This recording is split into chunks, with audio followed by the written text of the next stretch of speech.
Hey guys, it's Natalie, and I'm going to run through a quick blurb tutorial for you. So all my pages are 5 by 8, and so what I do is I take a blank template as you saw, and it's sized to 5 by 8, and then I'll go through and actually find the photo that I want. Sometimes I have a layout idea in mind, sometimes I don't, so sometimes I'll just play with it. Once I'm in Photoshop, so I'm grabbing my photo from Lightroom, importing it into Photoshop, dragging it onto my canvas, which is a 5 by 8, and then sizing it down to however I want the page to look. For this one, I'm leaving some white space around the edges. Sometimes you need to do that so it doesn't go into the crease of the book, I guess you could say. Sometimes if you do a full photo on the page, which I'll show you a little later,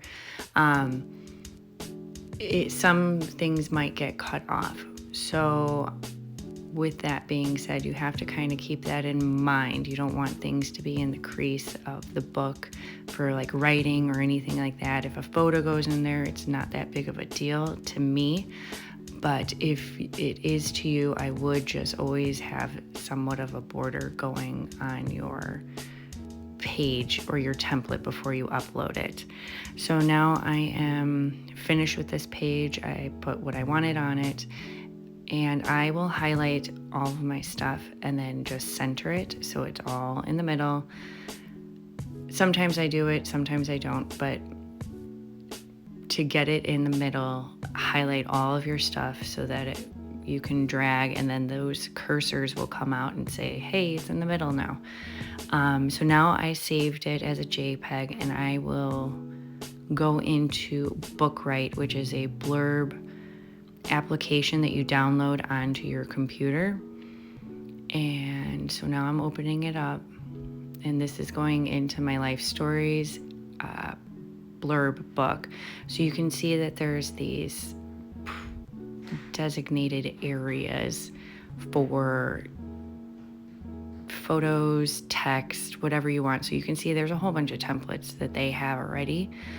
I just learned from Shannon Pages to use the first one, and you can see it has like a little border, and I put it in both. I pre-do that for all of my photos or for the book.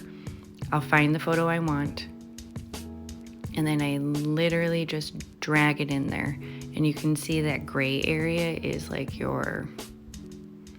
don't want to go further than that, I guess you could say, because that's what your template is, I guess you could say. So it kind of shrinks it down, but it doesn't. I don't know how to actually describe it, but for this instance, I was able to get it with the white space in there.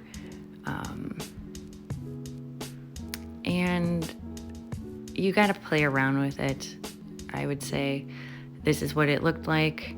This is what it looks like in the actual template. If you have any questions, let me know. I'm happy to answer them.